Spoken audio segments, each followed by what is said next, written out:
Well, voters in the battleground state of Pennsylvania are growing concerned about some of the voting machines because they won't produce a paper record of their vote. One America's Sani Unutoa has more on the systems and why Donald Trump is urging voters to be very careful when they cast their ballot. The battleground state of Pennsylvania will be critical to the 2016 election. And both presidential candidates have been heavily campaigning in the Keystone State to win more support. We're going to make Pennsylvania rich again. We're bringing back our jobs. We're going to bring back our jobs.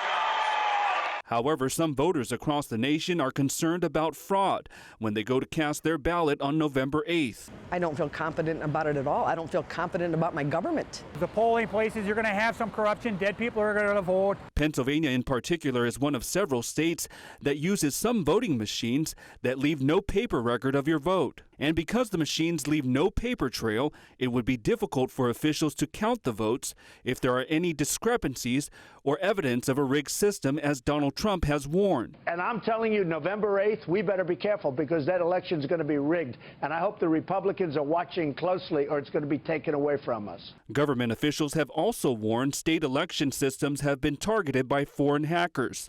And experts in voting security say without a hard copy of the individual ballot, it would be impossible to do a recount in the case that there's a close call or inaccuracies. On the other hand, state official Marion Snyder says there's a slim chance of a hack because the machines are not connected to the internet, and the Department of Homeland Security will be checking the systems. However, Trump is warning voters to be very careful when they go to cast their ballot. The only way we can lose, in my opinion, I really mean this, Pennsylvania, is if cheating goes on.